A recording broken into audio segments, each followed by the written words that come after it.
The first snow of the season came early that year, not with the gentle grace of a dusting, but as a sudden, thick shroud that muffled the world in white. For Elias Crow and Lydia May, it drew the borders of their existence down to the 160 acres of the ranch, and even tighter, to the 4 walls of the small timber cabin. The world outside the windows became a swirl of white, and the world within grew quiet. It was a silence built of more than just respect for boundaries. It was a heavy, watchful thing, punctuated only by the necessary sounds of life, the crackle and pop of the iron stove, the rhythmic thump of Lydia's knife on the cutting board, the groan of old wood as the Wyoming wind slammed against it, and the scuff of Elias's boots on the floorboards. They moved around each other like 2 planets in a silent orbit, held together by the gravity of their arrangement, but never touching. Lydia was a perfect housekeeper. The floors were swept clean of the mud and dust Elias inevitably tracked in. Meals appeared on the table at the same time each day, simple and nourishing. His mending was done before he even thought to ask, the stitches small and brutally efficient.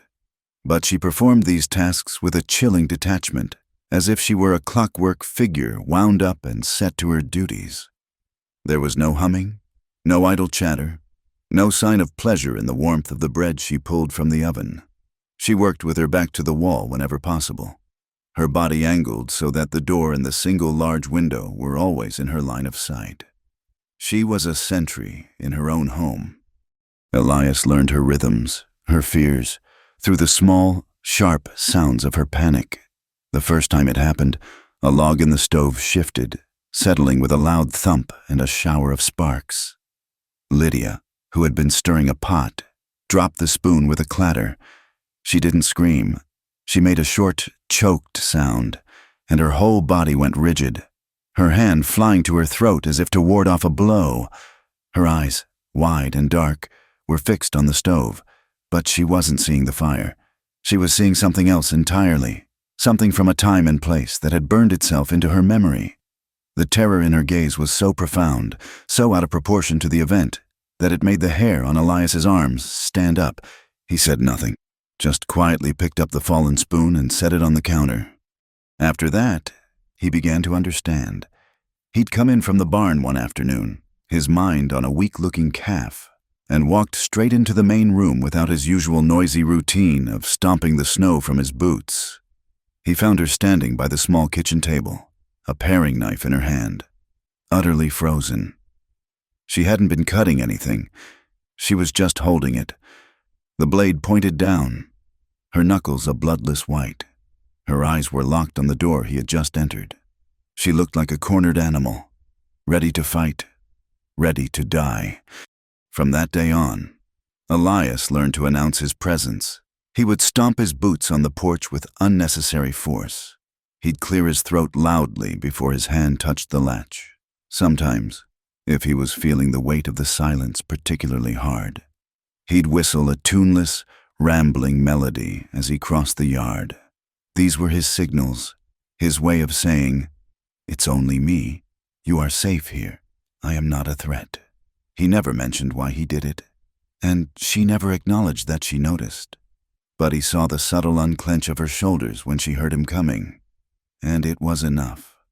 Beneath her quiet surface, he began to see the layers of a woman who had been forged in a different kind of fire.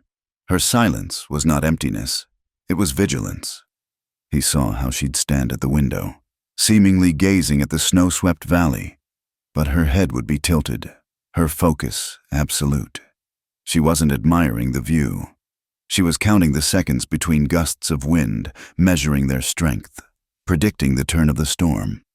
It was a skill he'd learned in the cavalry, reading the land and the sky for signs of trouble, and she possessed it with an unnerving instinct. Her nights were a ritual of security. Long after Elias had retired to his room, he would hear the soft padding of her feet, the scrape of the heavy wooden bolt on the main door being checked, not once, but 3 times. A pause, then the faint squeak of the latch on the small window in the main room being tested. He knew, without seeing, that the iron poker was always laid by the hearth at a precise angle before she finally retreated to her room and barred her own door from the inside. She was a prisoner checking the walls of her cell, making sure they would hold for one more night. She was not living. She was surviving. The seed of trust, when it finally sprouted, did so not in the suffocating silence of the cabin, but in the cold, sharp air of the barn, born from the pain of an animal. His best mare, Bess, a steady buckskin who had carried him for 5 years, had panicked during a sudden squall and gashed her flank on a nail protruding from a stall door. The wound was deep and ugly, bleeding sluggishly into her pale coat. The horse, usually calm, was wild with pain and fear, her eyes rolling, her powerful legs kicking out at anyone who came near. Elias, gritting his teeth, was trying to get a rope around her head to steady her, his voice a low, frustrated growl. "Easy now, girl. Hold still. Damn it." But his strength only made her fight harder. He heard the barn door slide open and turned to see Lydia standing there, a silhouette against the blinding white snow. She held a clean strip of linen in her hands. "Get back in the house," he grunted, wrestling with the rope. "She'll kick your head in." Lydia didn't move back. Instead, she moved forward, but not toward him or the horse's thrashing head. She circled wide, her steps slow and deliberate in the scattered straw. She began to speak, her voice so low it was almost a hum. "Oh, now, look at this trouble. Just look at this mess," she murmured. The words themselves meant nothing, but the tone was everything. It was a soft, crooning sound, a gentle lament. It wasn't a command to be calm. It was an acknowledgement of pain. The horse's ears twitched, one flailing hoof stilled. Lydia kept moving, never taking her eyes off the mare. She started to hum a simple, repetitive melody, the kind one might sing to a restless child. It was the first time Elias had heard her make any sound that wasn't a word or a gasp of fear. The tune was soft, sad, and strangely beautiful in the cold, dusty air of the barn. Bess's head lowered an inch. Her panicked snorting softened to a ragged breathing. Lydia reached the stall wall and leaned against it, still humming, still murmuring her soft nonsense. She slid along the wall, getting closer, letting the mare see her every inch of the way. When she was within arm's reach, she didn't touch the wound. She reached out a slow, steady hand and laid it gently on the horse's quivering shoulder, far from the injury. "There now," she whispered. "There now. The world is full of sharp edges, isn't it? But we're still standing." Under her touch, the great animal seemed to deflate. The tension went out of its body in a long, shuddering sigh. Bess leaned her weight into Lydia's hand, her head drooping. It was a surrender born not of force, but of trust. Elias stood frozen, the useless rope slack in his hands. He watched as Lydia stroked the horse's neck, her humming never ceasing. He could now approach, clean the wound, and apply a crude stitch with Lydia standing right there. Her presence a balm that did more than any restraint could. In that moment, he saw her for the first time. Not the mail-order bride, not the frightened woman who jumped at shadows. He saw a person of immense, quiet strength, whose gentleness was a force more powerful than his own muscle. And he understood something vital. Her fear was not of pain, or of the harshness of the world. Her terror was reserved entirely for people, for men. Whatever unthinkable thing she had survived, it had come at the hands of a man. The thought settled in his gut like a cold stone. A week later, the storm broke, and Elias had to ride into Solace for supplies. The town was stirring back to life, its single street carved into canyons of piled snow. As he waited for the storekeeper, Mr. Gable, to weigh out flour and beans, he caught snippets of conversation from 2 cattlemen warming themselves by the pot-bellied stove. "Stranger, I tell you, from down south, by his talk, one said, asking questions." "What kind of questions?" the other asked. spitting tobacco juice into a can. "Asking about a girl, said her name was Lily. Said she might have come up this way on the stage." Elias felt his shoulders tense. He kept his back to them, pretending to inspect a display of new axe handles. "What'd he look like?"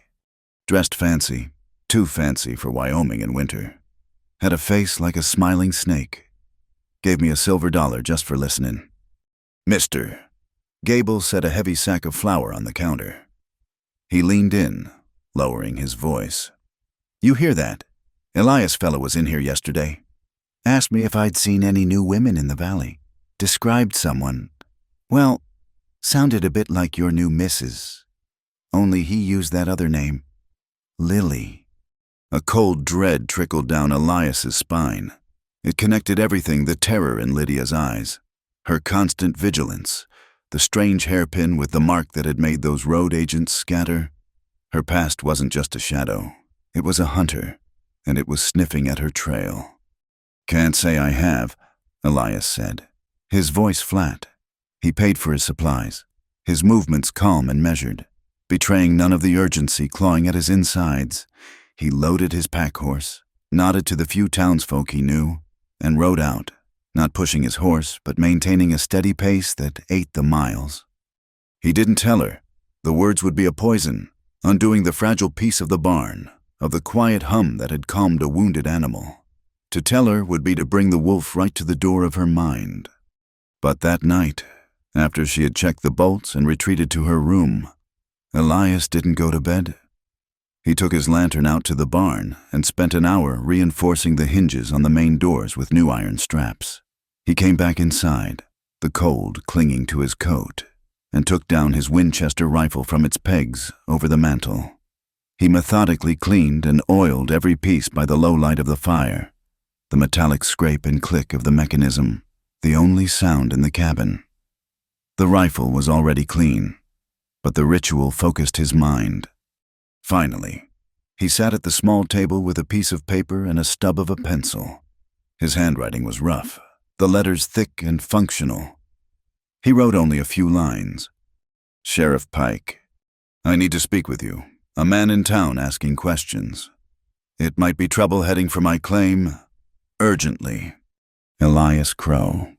He folded the note, sealed it with a drop of wax, and addressed it to Ada Pike, the unflinching woman who wore the lawman's star in solace. He would ride out at first light and have the mail rider take it. He looked toward Lydia's closed door. He couldn't fight the ghosts in her memory, but by God, he could stand ready for the ones made of flesh and blood. The Wyoming wind howled outside, but for the first time, the most threatening storm felt like it was gathering from the south, rolling and slow and dark and patient. The heavy blanket of snow began to recede under a sun that was gaining strength, leaving the valley in a state of muddy, messy thaw. The world dripped and sighed, and a dry, restless wind kicked up from the plains. Whipping at the laundry, Lydia hung on the line. It was a wind that promised spring but still carried the bite of winter, a wind that got under a man's collar and into his thoughts. Elias was mending a harness on the porch, the scent of leather and wax a familiar comfort in his hands. He watched her from the corner of his eye. She moved with that same economy he'd come to know, pinning his long johns and work shirts to the line with brisk, decisive movements. The wind pressed her gray wool dress against her slender frame and tore at the pins in her hair, whipping loose strands across her face. She paused to push them back, her head turned away from him toward the distant, hazy line of the Laramie Mountains.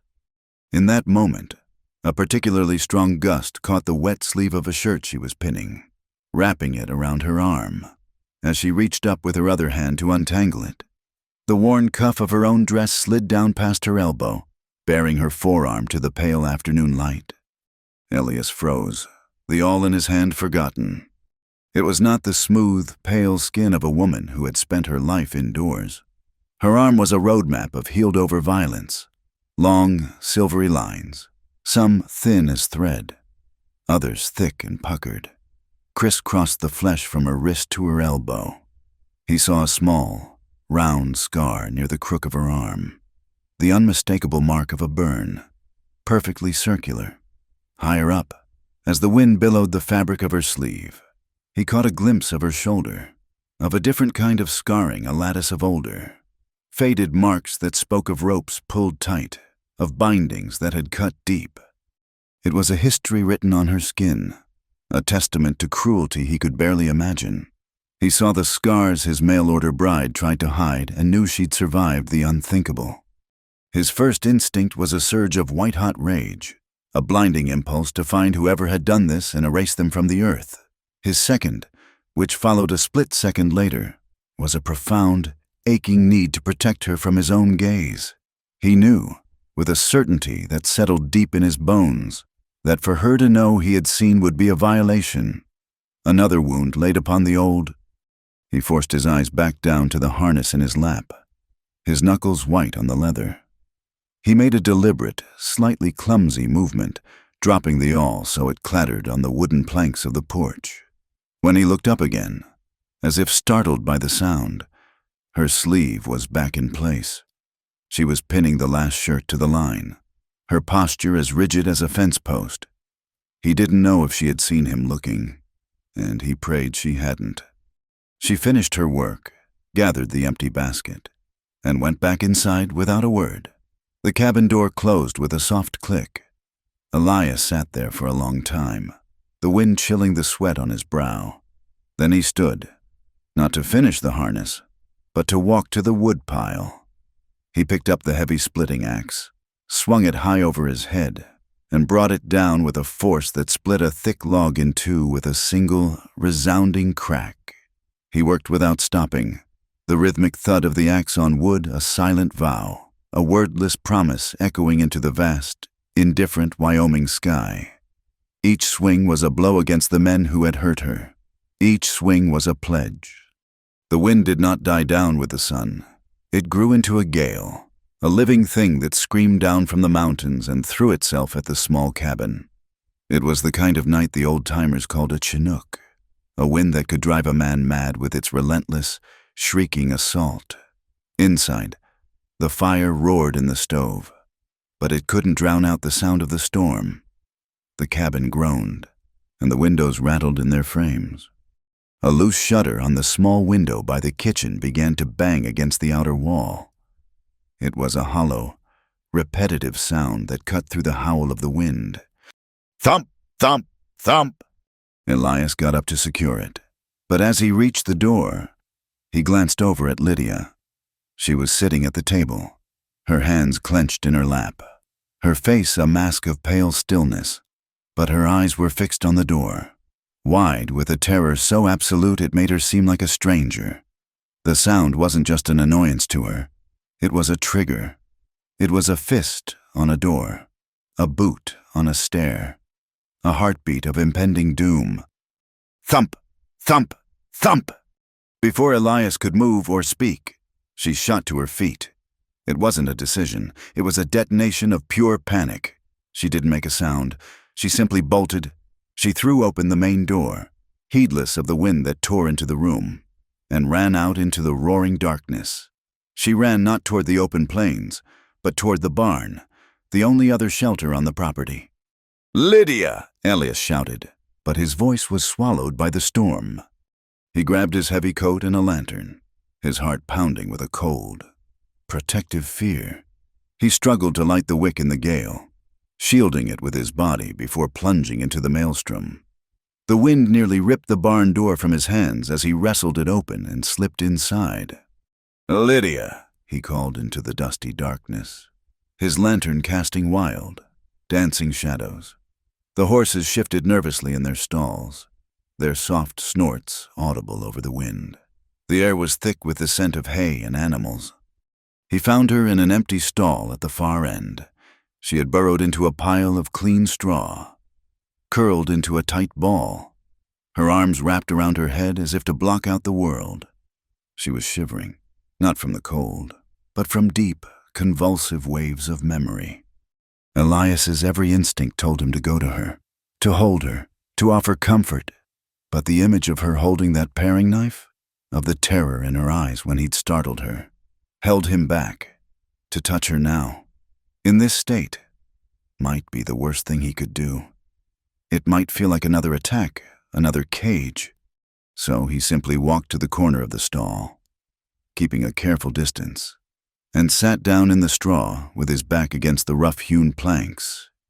He set the lantern down between them, its steady golden light a small island of calm in the dark. He didn't speak. He just sat, a quiet, unmoving presence. He was not a threat. He was not a savior. He was just there, a witness, a guard. They sat like that for what felt like hours while the storm raged outside. The shutter continued its dreadful drumming until the wind finally tore it from its hinges with a splintering crack. After that, there was only the long, clean howl of the gale, slowly, painstakingly. The violent trembling in Lydia's body subsided into a fine, exhausted shiver when he was sure she wouldn't startle. Elias shrugged off his heavy sheepskin coat, leaned forward as far as he could, and gently draped it over her shoulders. She flinched at the weight but didn't pull away, and then there was only silence between them, a shared space in the heart of the storm. When Elias woke, stiff and cold, the first pale light of dawn was filtering through the cracks in the barn wall. The wind had died. Lydia was still huddled under his coat, but she was awake, her eyes open and staring at nothing. She looked hollowed out, utterly spent. He stood, his joints protesting, and walked back to the cabin. He stirred the embers in the stove, added fresh wood, and put the coffee pot on to boil. When she finally came in, her movements slow and fragile. He didn't ask if she was all right. He didn't mention the night before. He simply looked up from the stove and said, his voice even and calm, "The coffee's ready." She stopped, her hand on the back of a chair. She looked at him, and for the first time, the guarded wall in her eyes seemed to have a crack in it. He hadn't questioned. He hadn't judged. He hadn't demanded an explanation for her madness. He had simply accepted it. He had offered coffee. The thick wall of ice that had existed between them for months began to melt under the warmth of that simple, unspoken kindness. That evening, they sat by the fire. The silence was different now, less heavy, more companionable.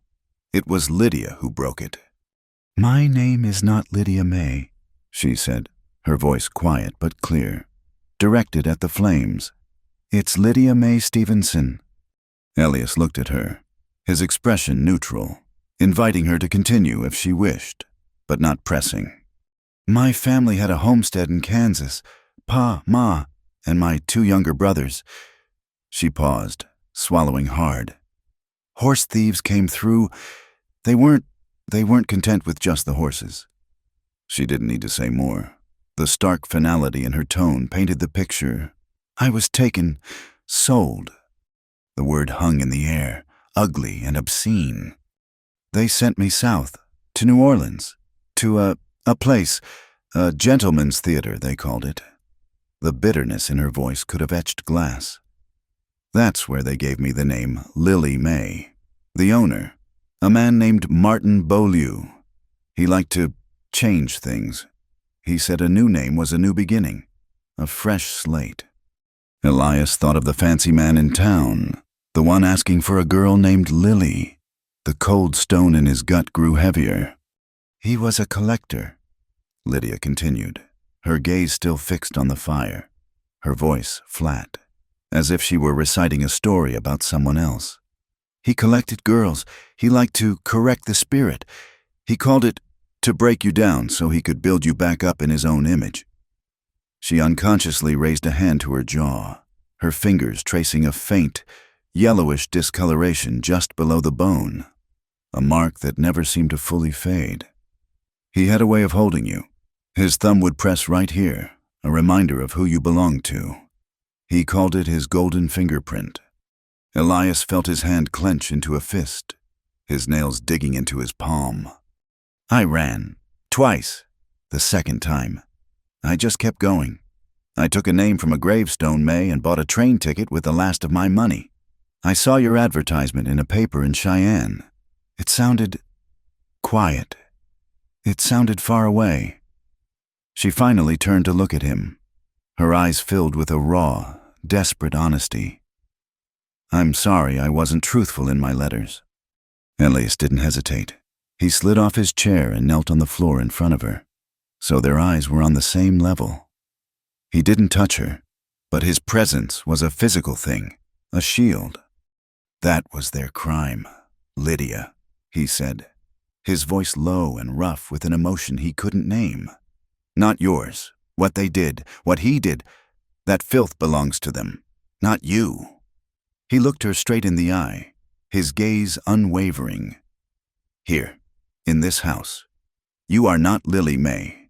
You are Lydia May Stevenson, and you belong to no one." The tears that welled in her eyes were not from fear or sorrow, but from something else, something she hadn't felt in a very long time, a sliver of hope, but the fear was still there, a deeply worn groove in her soul. "But what if he comes?" she whispered, the question a ghost of breath. Men like him, they don't let go of their property. Elias's jaw hardened. He thought of his reinforced barn doors, of the freshly oiled Winchester, of the note now in the sheriff's hands. "Then he'll meet me." With the final thaw, the valley came alive with the sound of running water. Creeks swelled, the earth softened, and the air carried the scent of damp soil and new growth. It was a season of reclamation, for the land and for the woman who now walked upon it. The promise Elias had made, "Then he'll meet me," had not been a hollow boast. It was the foundation for what came next. He understood that Martin Beaulieu had stripped Lydia of everything, most of all her sense of control over her own body and her own fate. That, he decided, was the first thing to be rebuilt. He started with the rifle. He chose a morning when the air was still and bright. He took down the Winchester, not the heavy sharps he used for hunting elk, but the lighter, more manageable carbine. He set up 3 empty bean cans on a fence post a good 50 yards out. Lydia watched him from the porch, her arms crossed, her expression unreadable. "I figure a person ought to know how to use one of these," he said, his tone casual, as if he were discussing the weather. "It's a useful tool, is all." She said nothing, but she followed him out into the yard, her steps hesitant. He showed her how to hold it, how to brace the stock against her shoulder, how to sight down the long barrel. The rifle felt heavy and alien in her hands. He stood beside her, not behind her, careful to keep his distance, his voice a low, steady murmur explaining the mechanics of the machine. "Breathe out slow," he instructed. "Squeeze the trigger. Don't pull it. Let the shot surprise you." The first time she fired, the explosion was a physical blow. The rifle kicked back hard, and she flinched violently, closing her eyes at the deafening crack that echoed across the valley. The shot went wide, kicking up a puff of dirt 10 feet to the left of the fence. A tremor ran through her hands, and for a second, the old, haunted look returned to her eyes. The sound was too much like a door being kicked in, a table overturned, a life shattered. Elias didn't comment on the miss. "Feel that?" he asked calmly. "That's the power of it. You just have to learn to aim it. Again." She hesitated, her breathing shallow. He saw the struggle in her, the war between the instinct to flee the terrible noise and a new, steely resolve. She nodded, a single, sharp dip of her chin. She reloaded, settled the stock back into her shoulder, and raised the barrel. This time, he saw her jaw set. She took a deep breath, let it out slowly as he had said, and squeezed. The rifle cracked again. One of the cans on the post jumped into the air and spun away. A silence followed, broken only by the tinny clatter of the can hitting the ground. Lydia lowered the rifle, her arms trembling slightly, but her eyes were fixed on the empty space on the fence post. A slow, unfamiliar light began to dawn in them. It wasn't joy. It was something harder, something more profound. It was the realization of agency. They practiced every few days. At first, Every shot was an effort that left her pale and shaking. But gradually, she learned the rhythm of it. She learned to control her breathing, to still the tremor in her hands, to make the tool an extension of her will. Each time a can flew from the post, it was as if a small piece of her fear went with it, blown apart by powder and lead. She was no longer just a survivor of violence. She was becoming a woman capable of meeting it on her own terms. Next came the horses. She knew how to soothe them, but she didn't know how to ride with confidence, to feel the freedom of the open range. Elias gave her Bess, the gentle mare she had calmed in the barn. He taught her to saddle the horse, to read its moods, to guide it not with force but with a firm, confident hand. They rode out together, at first just around the perimeter of the ranch, then further, up into the rolling foothills where the wildflowers were beginning to bloom. He watched as she transformed in the saddle. The woman who stood with her back to the wall in the cabin became a different person under the wide sky. Her posture straightened, her gaze lifted from the ground to the horizon. She learned to gallop, to feel the wind tear at her hair and the powerful muscles of the horse working beneath her. It was the opposite of being trapped, the opposite of being held down. It was flight, it was freedom. And in those long, quiet rides, a new kind of companionship grew between them, built on the shared rhythm of hoofbeats and the vast silence of the prairie. As Lydia began to reclaim herself, the valley began to take notice of her in a new way. The whispers about the strange, silent mail-order bride hadn't entirely died down, but they were changing. The shift began with the children. Several families lived scattered through the valley, their children growing up with plenty of work but little schooling. One afternoon, the two young boys of their nearest neighbor, the Millers, were chasing a stray calf near Elias's property line. Lydia was out in the small garden she had started, and she saw them. She didn't call out. She just went back to the porch and sat down with a piece of charcoal and a clean piece of pine board. When the boys, red-faced and panting, finally gave up their chase and wandered closer, they saw she was drawing letters. Big, clear, block letters, A, B, C. They watched, mesmerized. The next day, they came back, this time with their older sister. Within a week, a small, ragtag group of 5 children, from 6 to 10 years old, were gathering on Elias's porch every afternoon. Lydia taught them their letters, how to sound out words, how to write their own names in the dirt with a stick. She was a natural teacher. Her voice, so rarely used in the cabin, became a tool of infinite patience and quiet authority on the porch. She was fair, never raising her voice, but missing nothing. She taught them not just to read, but to observe. She had them identify birds by their calls and wildflowers by the shape of their leaves. Agnes Miller, the boy's grandmother and a woman whose tongue was known to be as sharp as a skinning knife, took to walking over on the pretense of borrowing a cup of sugar.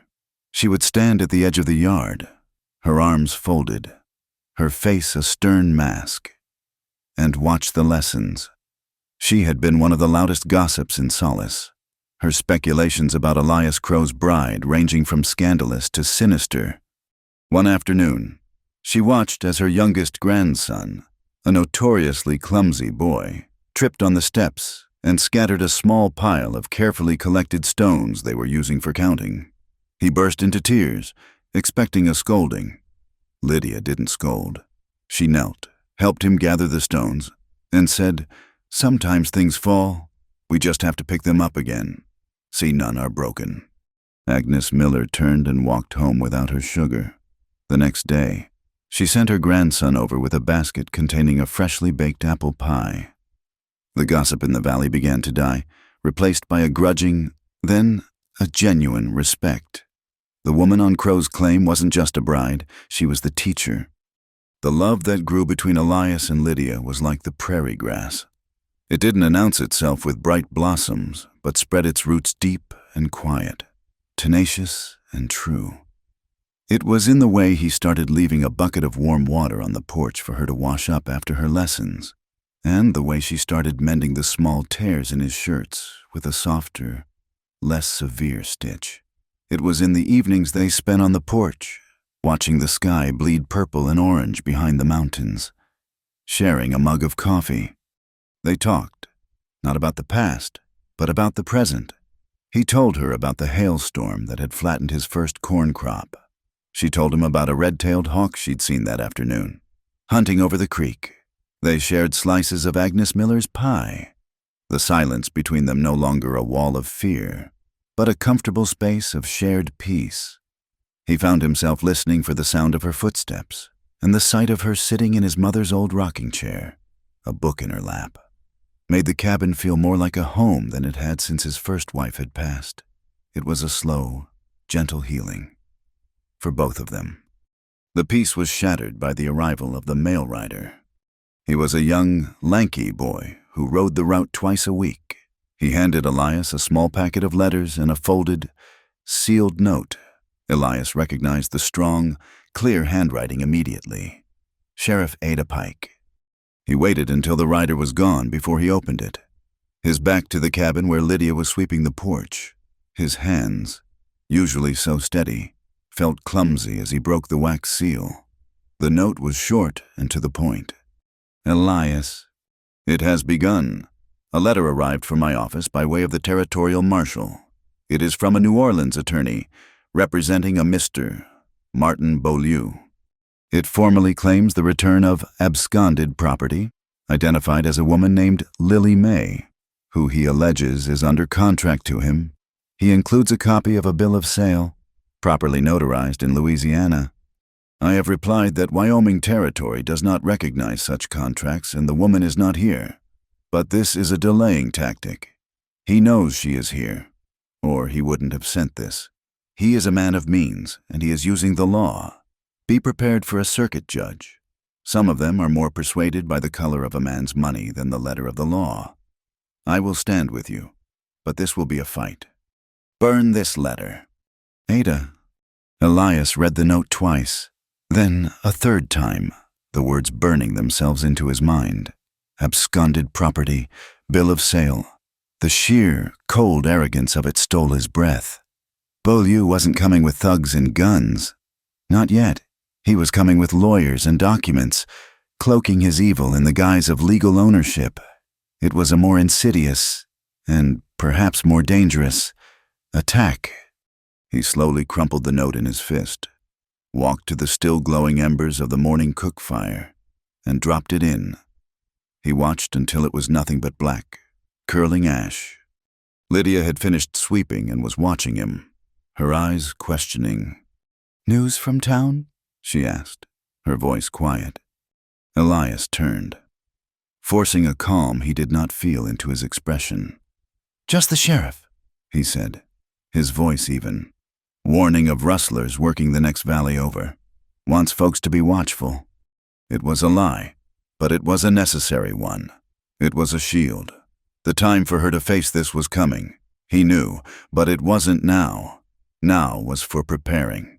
He looked at her, standing there on the porch of his home, the afternoon sun catching the light in her hair. She was Lydia May Stevenson. She was the teacher. She was the woman who could calm a panicked horse and hit a bean can at 50 yards. She was not property. And Elias Crow knew, with a certainty that settled over him like a shroud of iron, that he would see Martin Beaulieu in hell before he let him lay a single golden fingerprint on her again.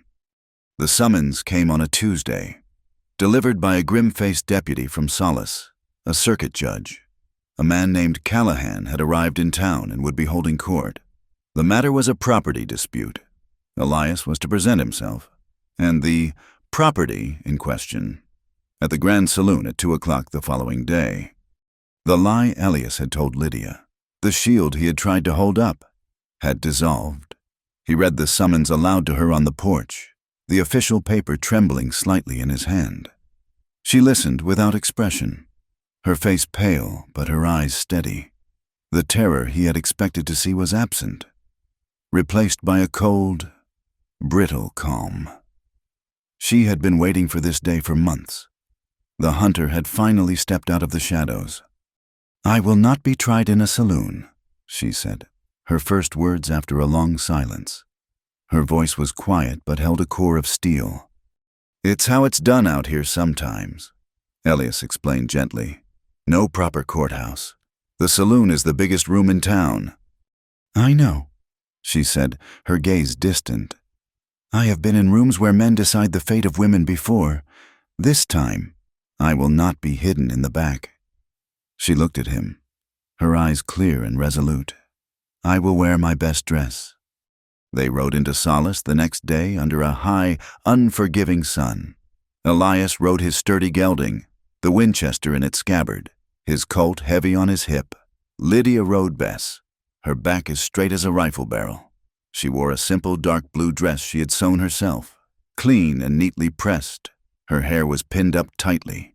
She looked not like a defendant, nor a piece of property, but like a schoolteacher on her way to church. As they rode down the main street, doors opened and faces appeared in windows. The whole town knew. A hush fell over the dusty street, a collective holding of breath. He was already there, standing on the boardwalk outside the saloon as if he owned it. Martin Beaulieu was exactly as Elias had pictured him from the cattleman's description, a smiling snake. He was dressed in a fine, tailored suit of charcoal gray, a silk cravat at his throat, his boots polished to a mirror shine. He looked utterly out of place, a creature of the city's drawing rooms dropped into the grit and dust of the frontier. Beside him stood another man, broad and thick-necked, with dull, watchful eyes, the private detective. No doubt. Hired muscle disguised with a title. Beaulieu's smile widened as they approached. It was a pleasant, civilized smile that did not reach the cold calculation in his eyes. He tipped his hat to Lydia. "Lily, my dear," he said, his voice smooth as expensive whiskey. "You have caused a great deal of trouble. I am relieved to see you are unharmed." Lydia didn't flinch. She looked through him as if he were a pane of dirty glass. Elias swung down from his horse and moved to stand between them, his hand resting near the butt of his pistol. "Her name is Lydia May Stevenson," Elias said, his voice a low growl. "And you will not speak to her." Beaulieu's gaze shifted to Elias, a flicker of amusement in his eyes. "Ah, the rustic Samaritan. You must be Mr. Crow. I am here to reclaim my property, which you are illegally harboring. This is a simple matter of law, sir, not of sentiment." He made a small gesture toward the saloon doors. "Shall we?" The grand saloon had been transformed. The poker tables and chairs were pushed against the walls, creating a large open space. At the far end, Judge Callahan sat behind a large table that usually hosted the town's most serious card games. He was a big, weathered man with a thick gray beard and tired eyes that had seen too much of the frontier's ugliness. The room was packed with the people of Solace, their faces a mixture of curiosity, pity, and suspicion. Elias saw Agnes Miller standing near the back, her face grim, her arms crossed tightly. Sheriff Ada Pike stood near the judge's table, her hand resting on her holster, her expression impassive. "This court is now in session." Judge Callahan boomed, his voice silencing the low murmur in the room. "The matter is a claim of ownership filed by Mr. Martin Beaulieu of New Orleans, Louisiana, for the return of one woman, known as Lily May, currently residing with Mr. Elias Crow. Mr. Beaulieu, state your case." Beaulieu stepped forward, radiating an aura of calm authority. He held up a sheaf of papers. "Your Honor, this is a simple contractual dispute. 2 years ago, I took the girl, Lily May, into my care. She was destitute, an orphan with no prospects. I provided her with lodging, food, and extensive training to prepare her for a career in the entertainment arts. In return, she signed a standard contract of indenture for a period of 7 years to repay my considerable investment. This document," he said, placing a paper with a heavy seal on the judge's table, "is a copy of that contract, legally executed and notarized in the state of Louisiana. It is, for all intents and purposes, a bill of sale for her time in service." He spoke with the easy confidence of a man accustomed to being obeyed, his words painting a picture of benevolent guardianship. My establishment, Your Honor, is a place of culture. We train young women in singing, dancing, and the art of conversation. Lily was my most promising pupil. Unfortunately, she fell under a melancholy spell. She became confused and fled my protection. I have spent a great deal of money to locate her, not out of malice, but out of concern for her well-being and, of course, to protect my financial interest. I simply ask the court to enforce the terms of this legal document and return her to my care so she may fulfill her obligations. He finished with a slight bow, a picture of aggrieved reason. A low mutter went through the crowd. On paper, it sounded plausible, legal. "Mr. Crow," the judge said, his eyes on Elias. Elias stepped forward. He felt clumsy and plain in his worn ranch clothes after Beaulieu's polished performance. He held no papers. He had only the truth. "Your Honor," he began, his voice rough but clear. "I ain't a lawyer. I don't know much about Louisiana contracts, but I know a person ain't a horse or a head of cattle. You can't own a human being. Not in this country, not anymore." He paused, gathering his thoughts. "This man talks about training. He talks about investment. I've seen the results of his training. I live with them every day." He glanced at Lydia, who sat ramrod straight in a chair near the front, her eyes fixed on the judge. This is a woman who jumps at the sound of a log falling in the fire. A woman who checks the bolt on her door 3 times before she can sleep. A woman who learned to shoot a rifle because she's more afraid of men than she is of the sound of a gunshot. He looked directly at Beaulieu, his voice dropping, filled with a cold fury. He talks about her as property. I've seen the scars his contract left on her. I've seen the marks of his training. They are not the marks of a kind protector. His words hung in the stale, whiskey-scented air. They were simple, direct, and they carried the unmistakable weight of truth. The crowd was silent, their eyes shifting from Elias to the pale, composed woman in the dark blue dress. Beaulieu laughed, a short, condescending sound. "Your Honor, the man is emotional. He speaks of scars. A girl's life is hard. She might have had these marks when she came to me, or perhaps she acquired them in her reckless flight. It proves nothing. What is proven is this legal document." He tapped the bill of sale on the table. The law was on his side. Paper and ink, seals and signatures. It was then that Sheriff Ada Pike stepped forward. "Your Honor," she said, her voice cutting through the tension. "Mr. Beaulieu is correct that this is a matter of law, the law of the Wyoming Territory." She placed a heavy, leather-bound book on the table in front of the judge. Territorial Statute 113, Section 4, the trafficking of persons, defined as the transportation, harboring, or sale of any human being for the purpose of involuntary servitude, is hereby declared a felony within the borders of this territory.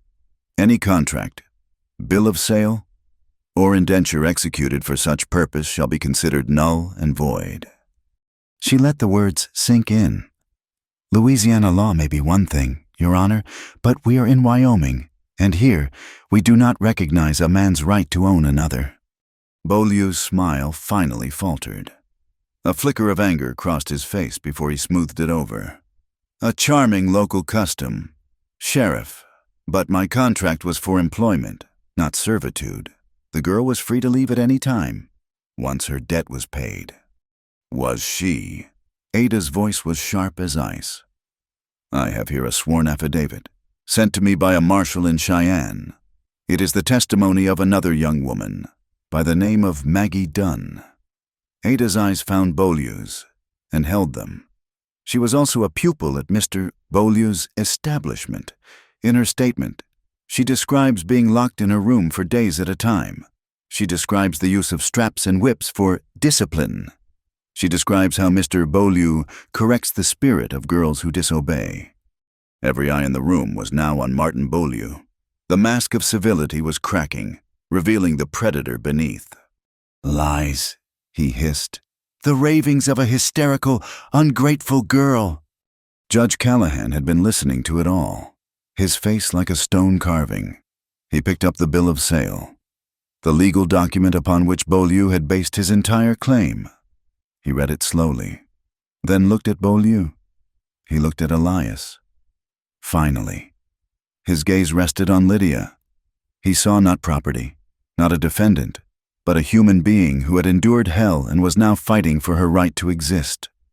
"In this territory," the judge said, his voice a low rumble that filled the saloon, "we believe a person's soul is their own. It cannot be bought, it cannot be sold, and it cannot be contracted away." And with a deliberate, powerful movement of his big hands, he tore Martin Beaulieu's bill of sale in half. Then he tore the halves into quarters. He let the pieces of paper flutter down onto the dusty floorboards like dead leaves. "This court does not recognize your claim, Mr. Beaulieu," the judge declared. "Miss Stevenson is a free woman, under the protection of Wyoming law. This matter is closed." A collective sigh, then a murmur of approval, went through the crowd. Elias felt a wave of relief so profound it almost buckled his knees. It was over. They had won. But as Martin Beaulieu turned to leave, his composure restored. His face once again an unreadable mask. His eyes met Elias's across the crowded room. There was no anger in them now. There was something far colder, far more dangerous. It was a look of pure, reptilian promise, a look that said the flimsy rules of this dusty town were an amusing game that had now concluded. The law had failed him, and now the hunt would begin in earnest. The victory in the saloon was a fragile thing, a temporary shield of paper and words against a man who respected neither. Elias and Lydia rode home in a state of quiet tension, the legal win feeling less like a conclusion and more like the ringing of a bell for the next round. They had won by the law's rules. Now, Martin Beaulieu would play by his own. For 2 days, a deceptive peace settled over the valley. Elias worked with a constant, watchful tension, his rifle never more than a few feet away. Lydia held her school lessons on the porch, her voice as calm and steady as ever, but her eyes scanned the horizon more frequently, and she kept the children closer to the cabin. They were living on a precipice, and they both knew it. The attack came on the 3rd night, under the sliver of a new moon that offered no light. The darkness was absolute, a thick black velvet that swallowed sound. It was the smell that woke Elias' first acrid smoke, sharp and biting, catching in the back of his throat. He was out of bed in an instant, pulling on his boots and grabbing the Winchester. Through the window, he saw it a pulsing, hungry orange glow from the direction of his storage shed. "Lydia, stay inside, bar the door," he yelled, not waiting for a reply as he burst out into the night. The shed, which held his winter feed, tools, and a season's worth of cured lumber, was already engulfed in flames. The fire roared and crackled, a demonic beast against the blackness, sending a column of sparks and smoke into the starless sky. The heat was a physical blow even from 50 yards away. In the barn, the horses screamed in terror, the sound a raw, piercing shriek of animal panic. His first thought was for them. He raced to the barn, Lydia right behind him, carrying a bucket of water he knew would be useless against the inferno, but was a testament to her refusal to stand by. The barn was thick with the horses' fear. He and Lydia worked together in the hellish, flickering light of the fire, their movements swift and sure, speaking in low, calming tones as they unlatched stalls and led the terrified animals out into the far pasture, as far from the blaze as they could get. The shed was a total loss. They could only stand and watch as the roof collapsed in a shower of embers, the structure folding in on itself until it was a single, glowing pyre. It was a message, written in flame and ash. "I can touch you whenever I want. I can take what is yours. This is only the beginning." When dawn broke, painting the sky in bruised shades of pink and gray, Elias walked the perimeter of his land. The evidence was easy to find. Down by the creek, in the soft mud, were the tracks of two men.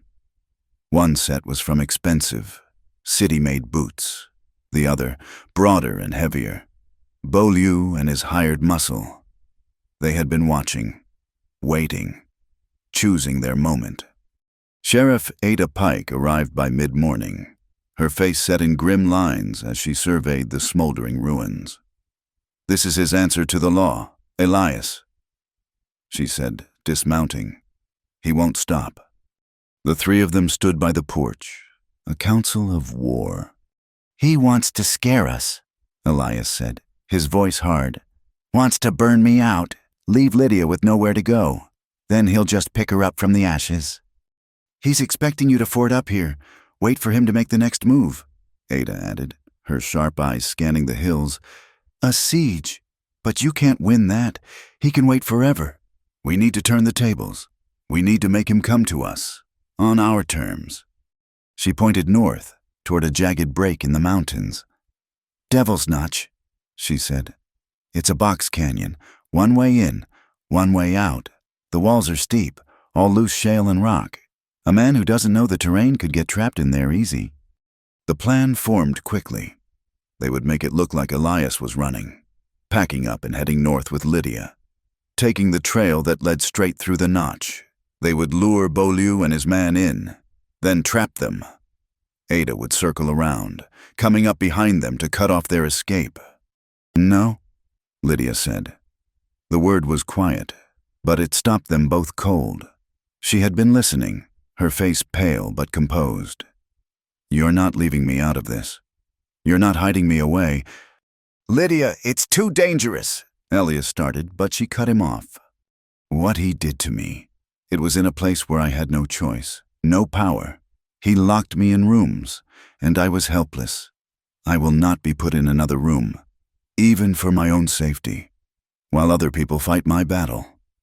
She looked from Elias's worried face to Ada's stern one. Her voice grew stronger, filled with a conviction that stunned them. "I have run long enough.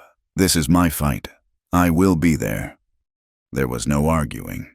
To deny her would be to treat her as the property Beaulieu thought she was. Elias looked at Ada, who gave a slow, deliberate nod. Lydia was no longer a victim to be protected. She was a soldier in this war. 2 days later, they set the trap. Elias and Lydia loaded 2 pack horses with supplies, making a deliberate show of abandoning the ranch. They rode out in the open, taking the trail north toward Devil's Notch.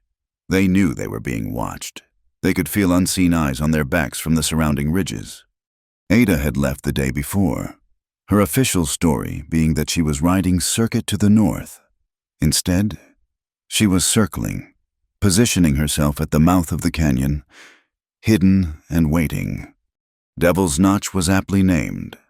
The entrance was a narrow slit in the rock, which opened into a canyon floor littered with boulders and scree.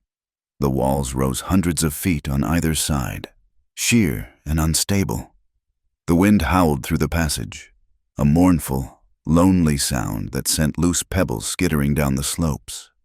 Their plan was simple. Elias and Lydia would ride halfway in, take cover, and wait, when Beaulieu and his man, Harker, followed them in.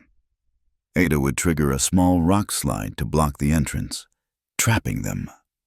They found their positions behind a massive granite boulder, a place that gave them a clear view of the trail. The waiting was the hardest part. The wind whipped at them, and the silence between gusts was heavy with anticipation. Lydia was calm, her hand steady on the Winchester carbine Elias had given her. She scanned the canyon walls, her eyes missing nothing, her senses honed by years of forced vigilance. She was made for this kind of waiting. An hour passed. Then, 2 figures on horseback appeared at the canyon's entrance, silhouetted against the bright sky. Beaulieu and Harker. They rode in slowly, cautiously, their eyes scanning the terrain. "They look like rats walking into a trap," Elias whispered. "Let them get to the center," Lydia whispered back, her voice barely audible over the wind. When the two men were 100 yards inside, a deep, rumbling crack echoed from the canyon entrance. It was Ada's signal. A cascade of rocks and dust poured down. Not a massive landslide, but enough to completely block the narrow trail. Dust filled the air. Beaulieu and Harker's horses reared, panicked by the sound. They were trapped. "Show yourselves." Beaulieu's voice was sharp, cutting through the settling dust. "There is no escape." "Lily." Elias stepped out from behind the rock, his rifle leveled. "The only one not escaping today is you, Beaulieu." From a ledge high above, Ada's voice rang out. "Martin Beaulieu, you're under arrest for arson and attempted kidnapping." Harker, the heavy-set detective, reacted first. He saw Lydia moving into a new position behind a smaller rock and spurred his horse toward her. Pulling a thick rope from his saddle, he saw the woman, the prize, the perceived weak link. "I'll get the girl," he yelled, swinging the rope as he charged. The sight of the rope, the familiar snaking shape of it, sent a jolt of ice through Lydia's veins. For a heartbeat, she was back in New Orleans, the air thick with perfume and fear. But it was only a heartbeat. She raised the carbine, the stock fitting snugly against her shoulder. She breathed out, just as Elias had taught her. She didn't aim for the man, she aimed for the threat. The rifle cracked. The shot was perfect. The bullet hit the thick rope mid-air, severing it. The severed end whipped back, and the force of the shot sent the bullet whining past Harker's head, close enough to shred the brim of his hat and send it flying. He froze, his face a mask of disbelief. The woman he'd thought was easy prey had just disarmed him from 50 yards with a single, impossible shot. The diversion, however, gave Beaulieu his chance. While all eyes were on Harker, he drew a pistol, a small, elegant Derringer, and moved with reptilian speed, closing the distance to Elias and pressing the muzzle to his temple. "Drop the rifle, Mr. Crow," Beaulieu said, his voice a silken menace, "or I will." Elias slowly lowered the Winchester. Harker had recovered and now had his own pistol aimed at Ada's position. It was a standoff. Beaulieu pressed closer to Elias, his lips near his ear, his voice a venomous whisper meant only for him. "I told you I would reclaim my property. I find that the most stubborn hearts require the most correction. I correct the heart with fire." From her position behind the rocks, Lydia saw it all. She saw Elias, helpless, with a gun to his head. She saw the sneering triumph on Beaulieu's face, and she had a clear, unobstructed shot. She raised the carbine, the iron sights settling perfectly on the center of Martin Beaulieu's back. Her finger tightened on the trigger. Everything narrowed to that single point. One squeeze, and it would all be over. Vengeance was a hot, sweet taste in her mouth. She saw her father's face, her mother's terror. She felt the phantom sting of the ropes, the chill of the locked rooms, the humiliation of his golden fingerprint on her jaw. He deserved to die. He had forfeited his right to walk the earth. The world would be a better, cleaner place without him in it. "Pull the trigger," a voice screamed in her mind. "End it, for them." But another voice, quieter and steadier, whispered back. It was the voice that had taught children their letters on a sunny porch, the voice that had hummed to a wounded horse, the voice that had found peace in the quiet company of a good man. If she killed him now, in cold blood, what would be the difference between her and him? He would win. He would have finally succeeded in remaking her in his own image. A creature who answered violence with violence, who let her past define her in blood. She would be free of him, but she would never be free of what she had done. Her breath hitched. Justice or revenge? Lydia shifted her aim. Her hands were perfectly steady. She let out a long, slow breath and squeezed the trigger. The rifle fired. It was not the sound of a killing shot. Martin Beaulieu screamed a high, shocked sound of pain. His Derringer clattered to the rocks. He staggered back, clutching his right hand, from which two of his fingers were now a mangled, bloody ruin. Lydia's bullet had shattered the hand that held the gun. The standoff was broken. As Harker stared in shock at his employer, Ada scrambled down from her perch, her own pistol drawn. "Drop it," she commanded, and the big man, his will broken, let his gun fall to the ground. Alias lunged forward, kicking Beaulieu's fallen pistol away. He looked across the canyon at Lydia, who was slowly lowering her rifle, her face pale but her eyes blazing with a fierce, clear light. She hadn't taken his life. She had taken his power. She had chosen not to become a killer. Ada Pike cuffed the whimpering, bleeding Beaulieu, and then his stunned associate. The wind howled through Devil's Notch, a lonely, cleansing sound. It was over. The wolves who feared no law had been brought down not by a thirst for vengeance, but by a survivor's unyielding will to live, and to remain human.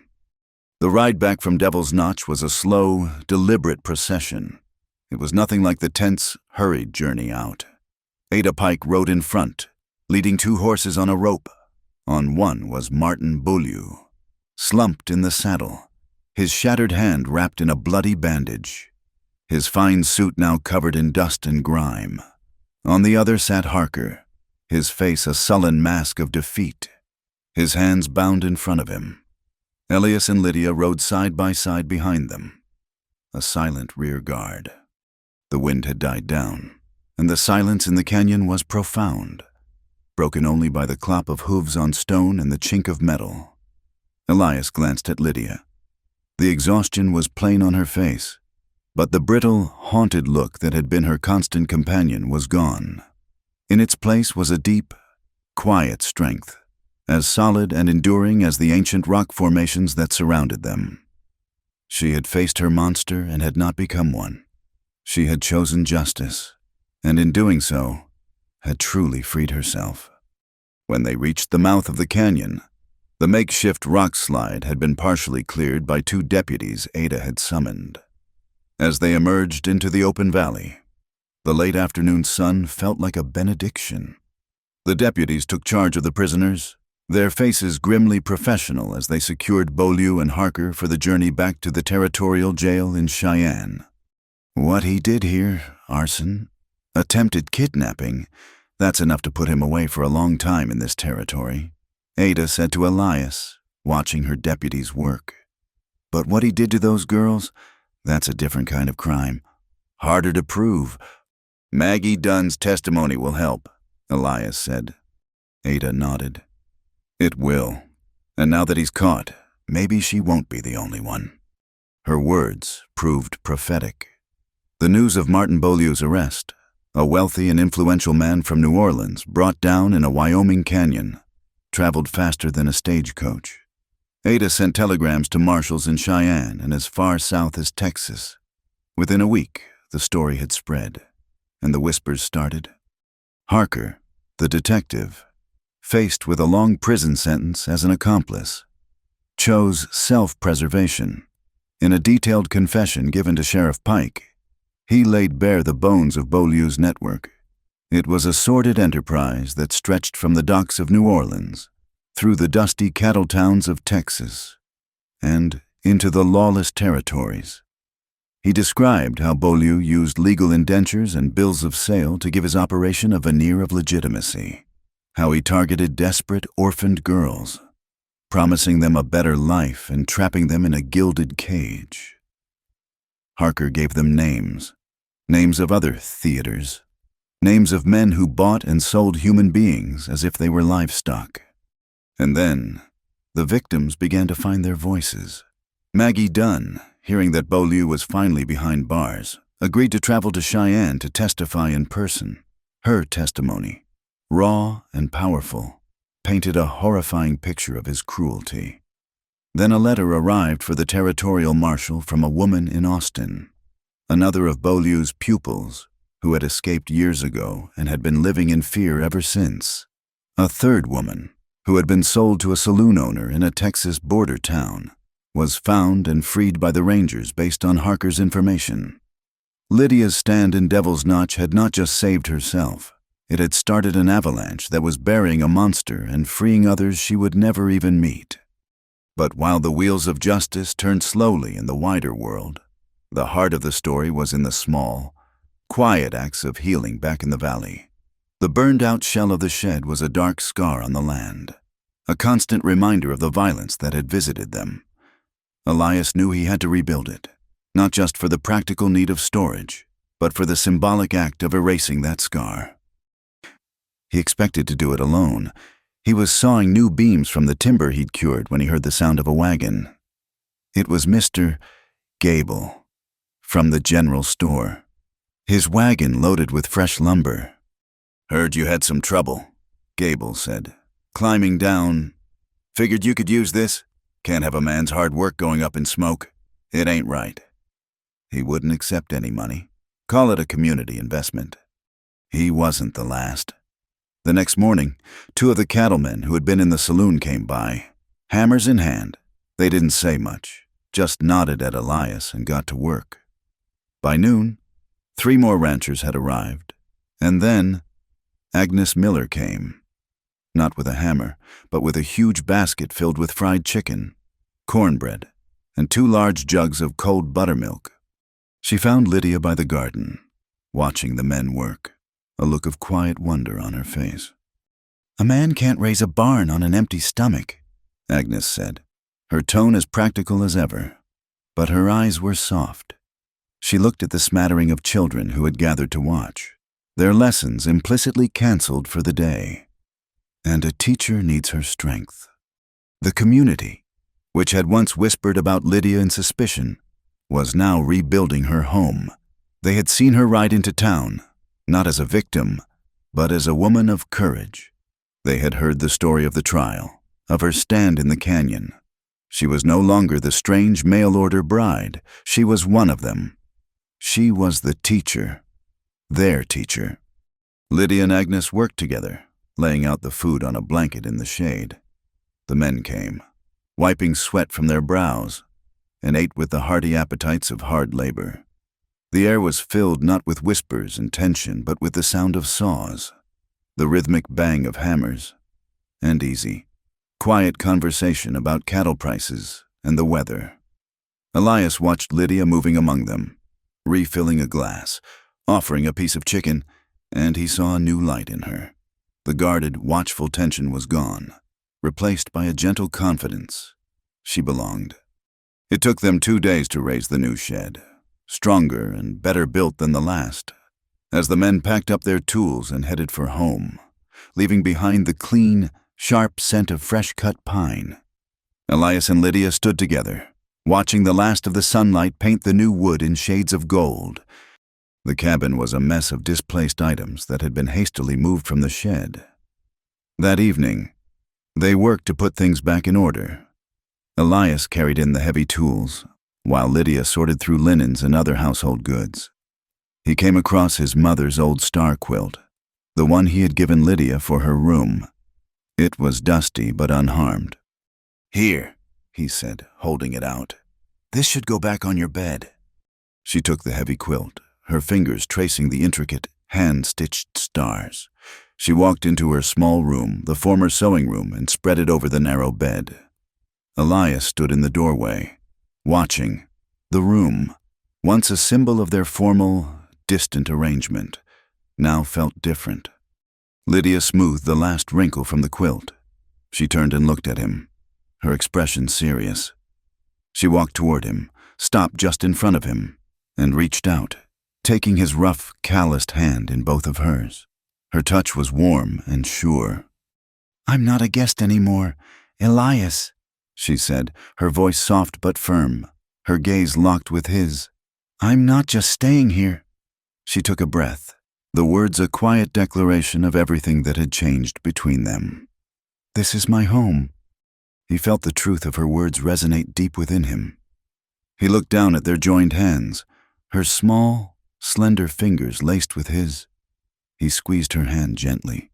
"Yes," he said, his voice thick with emotion. "It is." Later that night, after the last of the chores were done, they found themselves on the porch steps, sitting side by side. watching the stars begin to prick the deep velvet of the sky. The air was warm, a gentle breeze carrying the scent of pine and damp earth. The silence was easy, comfortable, a shared peace that needed no words. Lydia leaned her head against his shoulder, a simple, trusting gesture that spoke volumes. Elias felt a warmth spread through his chest that had nothing to do with the fading heat of the day. He tentatively put his arm around her, and she settled against him as if she were made to fit there. They sat like that for a long time, listening to the night sounds of the prairie, the chirp of crickets, the distant, lonely call of a coyote. Agnes Miller asked me today if I would consider holding lessons through the winter, Lydia said, her voice a soft murmur against his shirt. She said they would all chip in to build a proper schoolhouse next spring, a small one. It's a good idea, Elias said, his voice a low rumble. They need you. I need you, he thought, but he didn't say the words. He didn't have to. We'll need more books, she mused, and slates, maybe a real blackboard. He smiled in the darkness. We'll get them. They fell silent again, lost in their own thoughts, yet completely together. Her warm breath was a faint, steady rhythm against his arm. His hand found hers, their fingers intertwining naturally, a perfect fit. I was thinking, she said, her voice even softer, almost a whisper, about names. For the schoolhouse, he asked. No, she said, just names. She tilted her head back to look up at the vast, star-dusted sky. For the future, for things that grow, like a foal or a calf. She hesitated for a moment. Or a child. The word hung in the warm night air, a fragile, beautiful thing. A word of impossible hope. Elias felt his heart clench.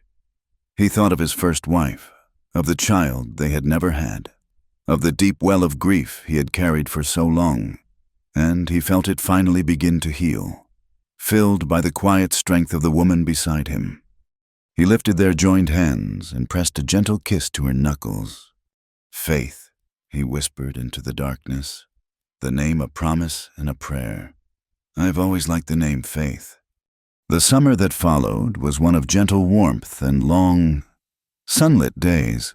The Wyoming landscape, so often harsh and unforgiving, softened into a rolling tapestry of green grasses and wildflowers. And in the valley, something else was growing a community. The lessons on Elias Crow's porch could no longer be contained by the porch itself. The student body had swelled to nearly a dozen children from 3 different homesteads, ranging from tow-headed toddlers to lanky, self-conscious adolescents. They spilled out into the yard, practicing their letters in the dirt, their young voices a constant, cheerful hum that had become the new soundtrack of the ranch. One afternoon, a wagon pulled up, followed by 2 men on horseback. It was Mr. Gable, Agnes Miller, and her son, Thomas. They didn't come for a lesson. They came with measuring tapes and plans sketched on the back of a shipping invoice. This porch is no longer sufficient, Mrs. Crow, Agnes announced, foregoing any preamble. She, like the rest of the valley, had quietly dropped the formal Miss Stevenson, and now addressed Lydia with the respect due to the wife of a landowner. Though no vows had yet been spoken, the children are getting sunburned. We need a proper schoolhouse. And so, for the second time, the community gathered. Elias donated a small, level patch of land near the creek, shaded by 2 large cottonwood trees. The ranchers who had raised his shed returned, their wagons now laden with lumber they had milled themselves. They framed a single, large room, with big windows to let in the light. It was a simple, sturdy structure, built with sweat and a shared sense of purpose. The women of the valley organized meals, and the children, under Lydia's supervision, carried water and gathered stones for the foundation, feeling the pride of building their own place of learning. During the construction, Agnes Miller approached Lydia. She was helping to serve lunch, in her hands. She carried a bolt of fabric, It was the color of dandelions in summer sunshine, a bright, cheerful yellow that seemed to hold the light within it. "For a new dress," Agnes said, her voice gruff, though her eyes were kind. For the teacher, it is not fitting for her to greet the children in drab gray. It was an apology, a peace offering, and a badge of honor all rolled into one. Lydia took the fabric, its softness a stark contrast to the coarse wool she had worn for so long. She thought of the gray dress, the color of ash and old sorrows, the uniform of a woman in hiding. This yellow was the color of a new day. "Thank you, Agnes," she said, her voice thick with an emotion that went far beyond gratitude. "It's beautiful." As the schoolhouse neared completion, a new kind of quiet settled over Elias and Lydia. Their life had fallen into a rhythm of shared work and comfortable companionship that was deeper and more binding than any license. They were partners in every sense of the word. Yet, one evening, as they sat on the porch watching the fireflies begin their nightly dance, Lydia turned to him, her expression thoughtful. "Elias," she began, her voice soft but sure. "I think we should be married." He looked at her, surprised. Their arrangement had evolved so naturally into a marriage of the heart that he had never considered the formality. "We are married, aren't we?" he asked, a hint of confusion in his voice. "In all the ways that matter?" "Yes," she agreed, placing her hand on his. "In all the ways that matter most. But this isn't about the law, or a piece of paper. The judge in the saloon, he tore up one piece of paper that tried to define me. I don't need another one to prove I am free." "Then why?" he asked gently. "Because of my name," she said, her gaze turning toward the new schoolhouse, a dark silhouette against the twilight sky. "When we stand in the church, in front of our friends and neighbors, the preacher will say my name. He will say, Lydia May Stevenson. He won't say Lily May. He won't say the mail-order bride. He will use the name my father gave me, and then he will call me your wife. It's a way of telling the world, and telling myself, that the story of Lily May is over, and the story of Mrs. Crow is just beginning. I want to choose my name, Elias. I want to choose to be your wife, out in the open, under the eyes of God in this whole valley." He understood then it wasn't about legalizing their bond. It was about consecrating it. It was her final act of reclamation, a public declaration of her identity, freely and joyfully chosen. "Then we'll be married," he said, his voice filled with a love and admiration so profound it left no room for any other thought. "Whenever you're ready." The wedding was on a Sunday. 2 weeks later, the entire valley came. The small church in Solace, which was often only half full, was packed to the doors. The men were in their clean Sunday shirts, the women in their best dresses. The children Lydia taught sat in the front pew, scrubbed and polished, their eyes wide with excitement. Lydia wore the dress she had made from Agnes Miller's yellow fabric. In the sunlight streaming through the church's simple glass windows, she seemed to glow.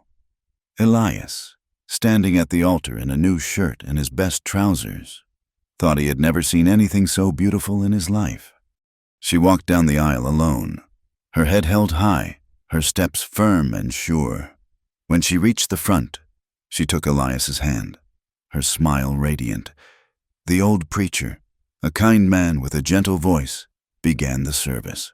And when he asked who gave this woman, she spoke for herself, her voice clear and ringing through the silent church. "I give myself with a full and grateful heart."